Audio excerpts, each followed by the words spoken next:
नमस्कार दोस्तों, आपका बहुत स्वागत है। मैं हूं ओमकार चौधरी। ईवीएम हैक होने का तो बहुत शोर सुनते हैं हम लोग और राज्य दर राज्य ये सिलसिला चलता रहता है। विपक्ष, खास तौर से कांग्रेस की अगर बात करूं तो जहां भी जिस भी राज्य में हारती जाती है तो वो ईवीएम के सिर पर ठीकरा फोड़ती जाती है। अभी हाल में अगर हम बात करें तो हरियाणा में 24 कॉन्स्टिट्यूंसी में गड़बड़ियों के आरोप लगा करके ये लोग चुनाव आयोग पहुंच गए थे। महाराष्ट्र में हारे तो राहुल गांधी ने कहा कि लोकसभा चुनाव और विधानसभा चुनाव के बीच में इतने लाख मतदाता कैसे बढ़ गए, 30-35 लाख मतदाता कैसे बढ़ गए। पहले कहा था कि 48 लाख बढ़ गए। उससे पहले कहा था कि जितने हिमाचल की आबादी है उतने बढ़ गए, 78 लाख के आसपास बताया था। अलग अलग जगहों पर अलग अलग प्रेस कॉन्फ्रेंस में अलग अलग फिगर देना इनके लिए कोई नई बात नहीं है। दिल्ली वाले मामले में जब दिल्ली में जीत हुई भारतीय जनता पार्टी की, तब तो ये कुछ नहीं कह सके, लेकिन जब लोकसभा चुनाव का प्रचार चल रहा था उस समय जरूर इन्होंने ये बात कही थी कि अगर चुनाव आयोग की मिली भगत से भारतीय जनता पार्टी तीसरी बार भी जीतती है और सरकार बनाती है तो, और उसके बाद संविधान में संशोधन करती है तो पूरे देश में आग लग जाएगी। ठीक यही शब्द इन्होंने कहे थे। लेकिन साहब, सरकार भी बनी। ये अलग बात है कि भारतीय जनता पार्टी 240 पर अटक गई थी, यानी बहुमत से 32 सीटें कम।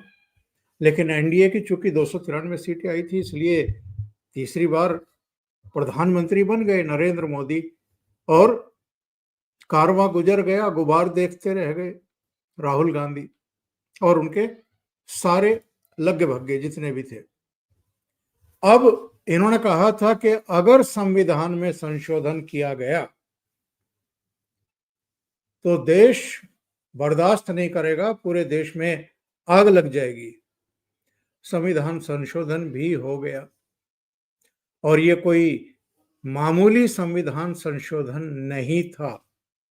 एक ऐसा संविधान संशोधन वक्फ को लेकर के जिसकी न केवल देश के भीतर बल्कि देश के बाहर भी चर्चाएं चल रही थी, अटकलें चल रही थी। और ये लोग तो इस उम्मीद में कि चूंकि नीतीश बाबू को और चंद्रबाबू नायडू को मुसलमानों के वोट भी चाहिए और 5 सीटों वाले चिराग पासवान को भी चाहिए, तो इसलिए कहीं सरकार गिर ना जाए, तो इन्होंने बढ़ चढ़ करके बातें आगे बढ़ाई और इकोसिस्टम के जरिए, लुटियन मीडिया के जरिए इसको फैलाया, जम करके फैलाया।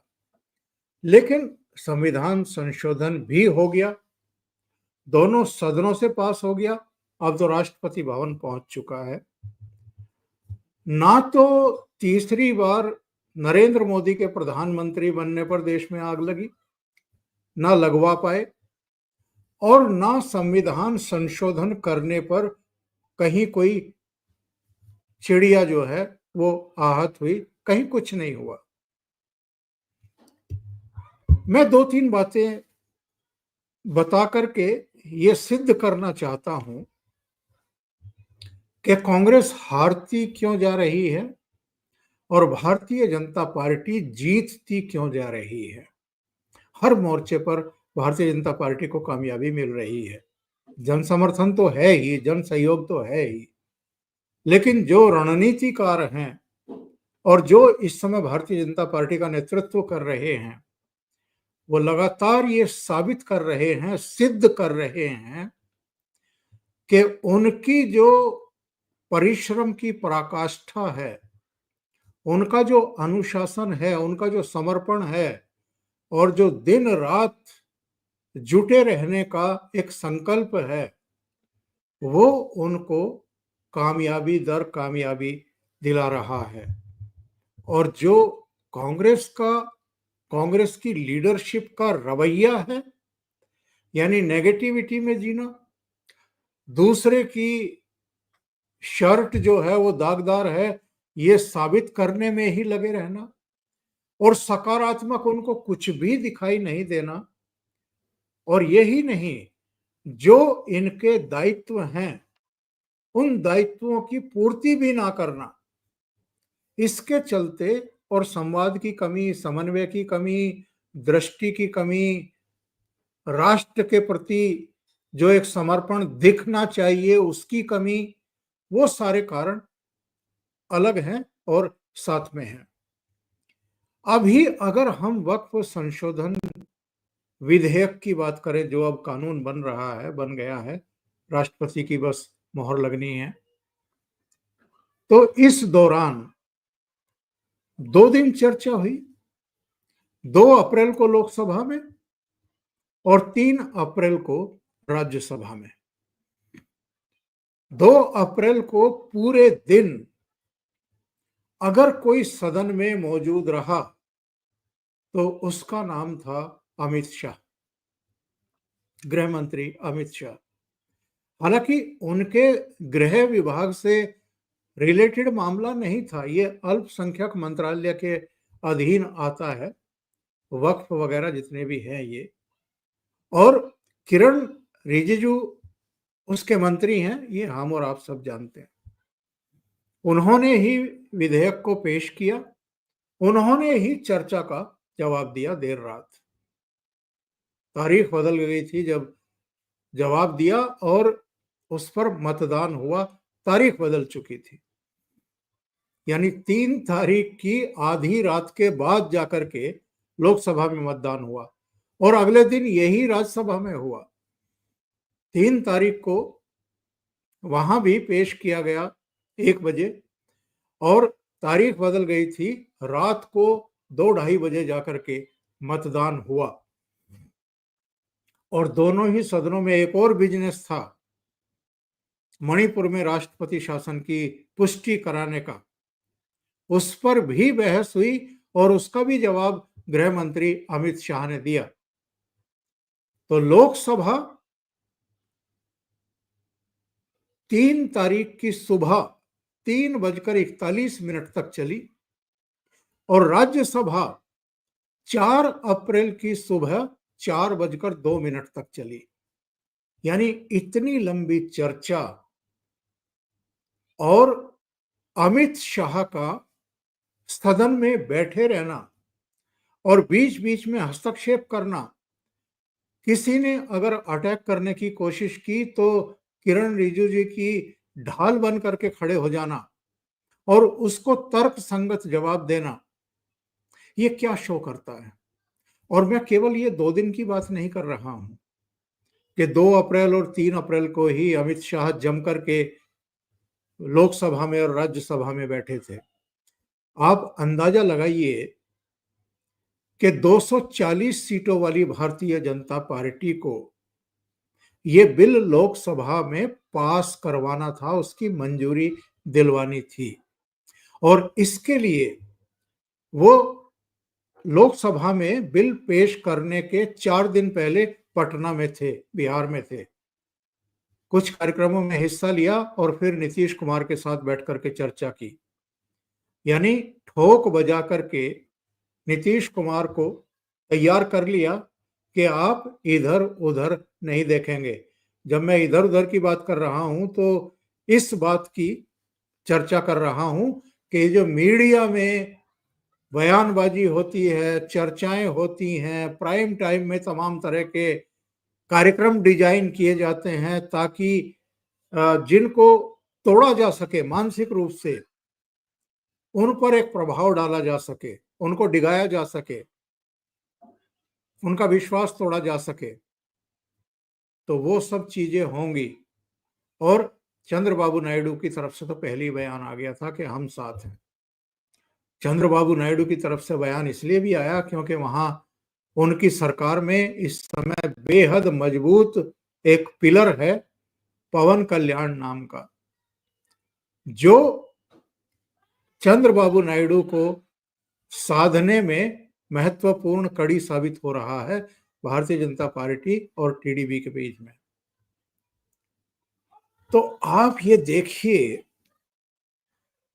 अमित शाह की भले ही एज 60 से कम है, 60 के आसपास, 60 से कुछ कम है, लेकिन डायबिटिक है, यानी पूरी तरह स्वस्थ नहीं कहे जा सकते।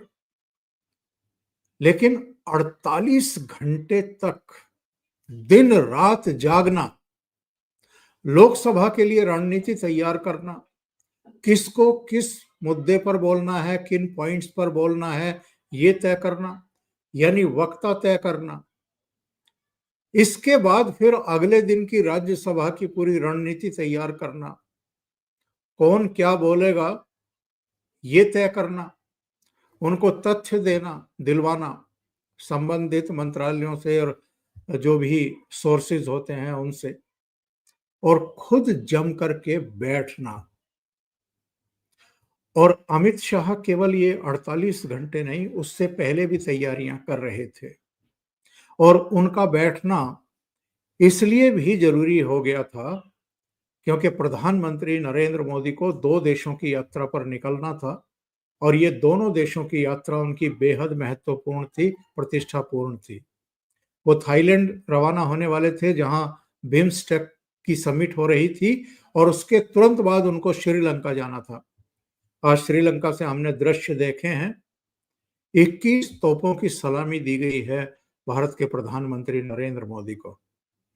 इसके अलावा उनको जो विदेशी मेहमानों को दिया जाने वाला श्रीलंका का सर्वोच्च सम्मान है, मित्र विभूषण सम्मान, उससे अलंकृत किया गया है।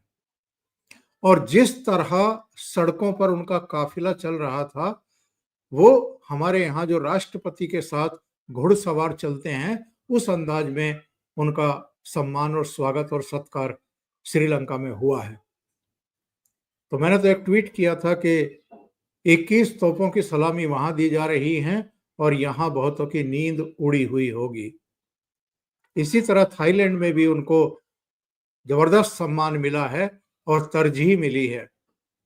बहरहाल अमित शाह 2 दिन सदन में रहे, एक दिन लोकसभा में, दूसरे दिन राज्यसभा में, और सुबह 3 पौने 4 बजे तक और करीब करीब 4:15 बजे तक बैठे, और उसके बाद आराम नहीं किया, बिस्तर पर लेट करके खर्राटे नहीं मारे। वो जहाज पकड़ करके बीएसएफ का रायपुर पहुंच गए, छत्तीसगढ़ की राजधानी। उनके वहां कार्यक्रम लगे हुए थे। ये मैं 4 अप्रैल की बात कर रहा हूं। 2 अप्रैल को लोकसभा में थे, 3 अप्रैल को राज्यसभा में थे, 4 अप्रैल को रायपुर पहुंच गए थे। ये एक कार्यक्रम में थे।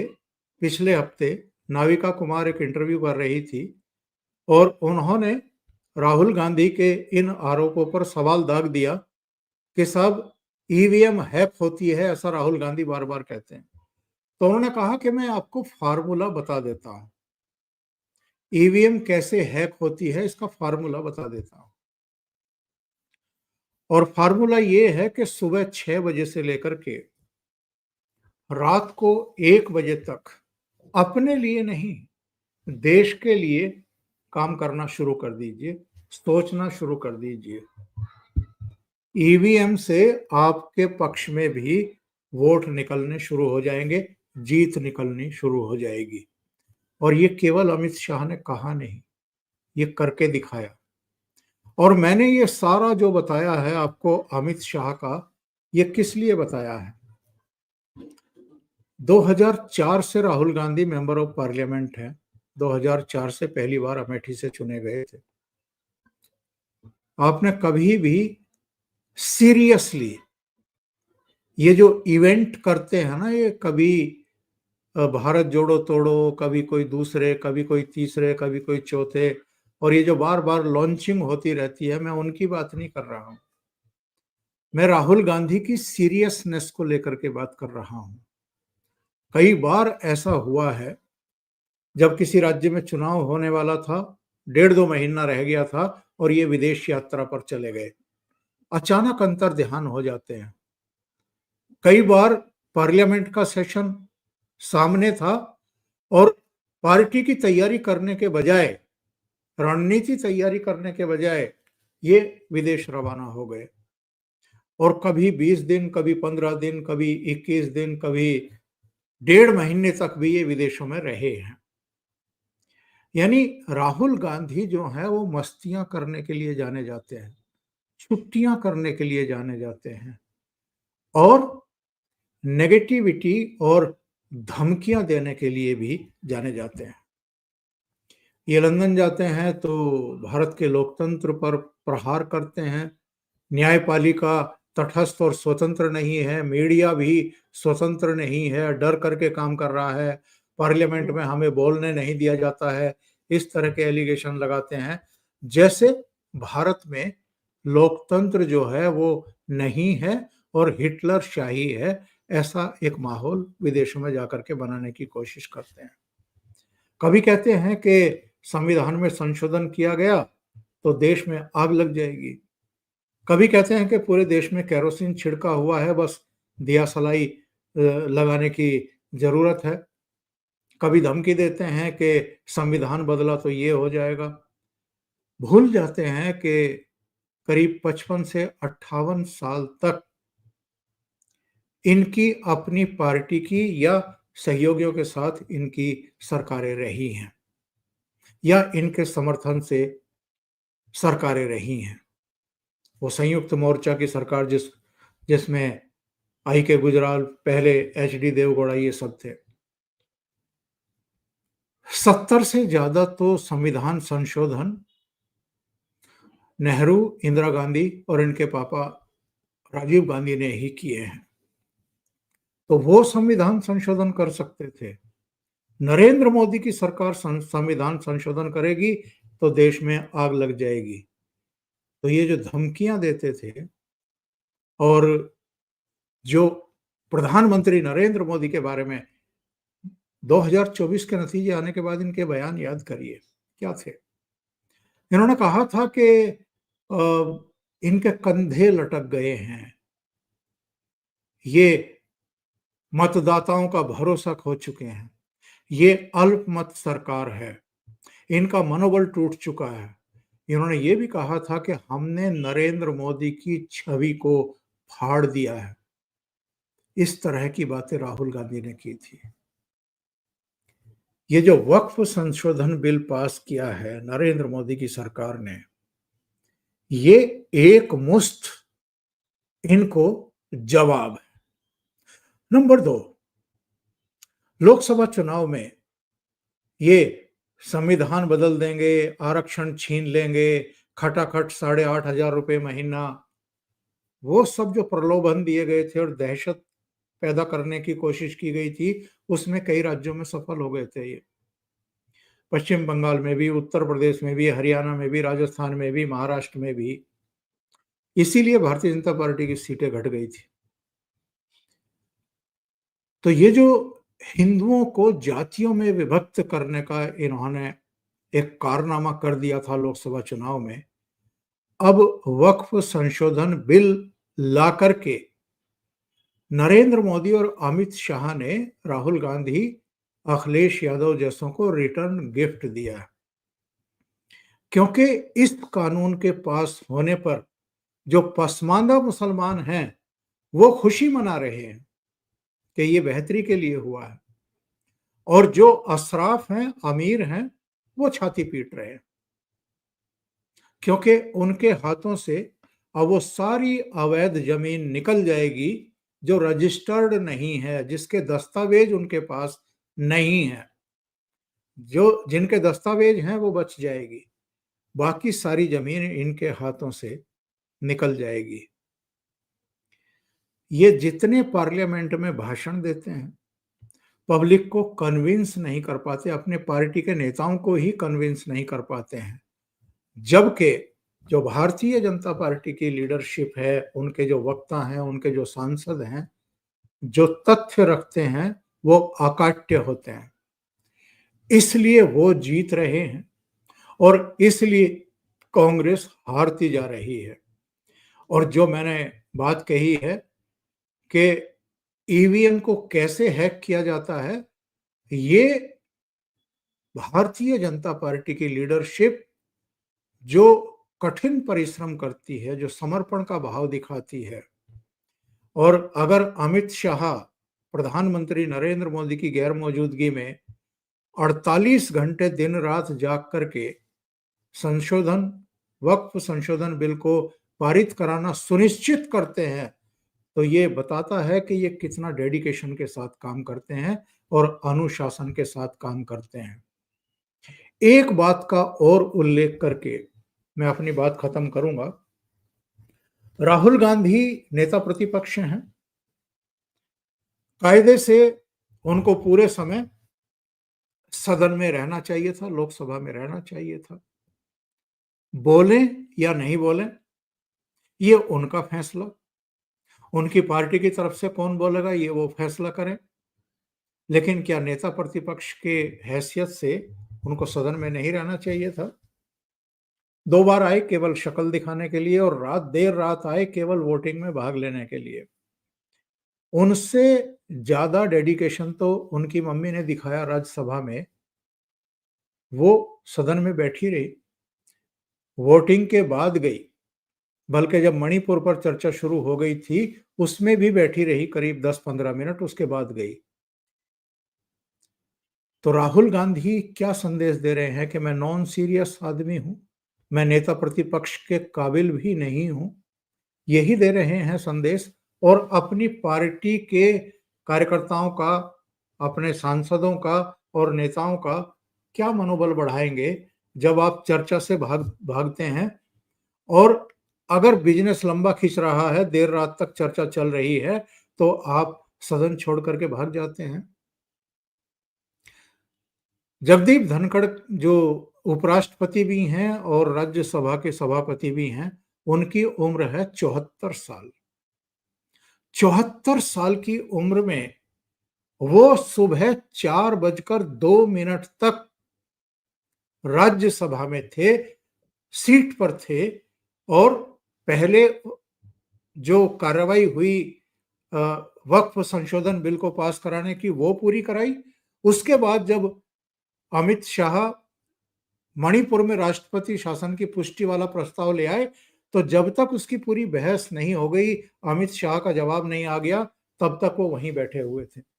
और याद रहे, अभी कुछ ही दिन पहले उनको हल्की प्रॉब्लम हुई थी हार्ट की, एम्स में उनको भर्ती कराया गया था, प्रधानमंत्री खुद देखने के लिए गए थे, और कई दिन वहां रहने के बाद वो वापस सदन में लौटे थे, चेयर पर लौटे थे और प्रेजाइड कर रहे थे।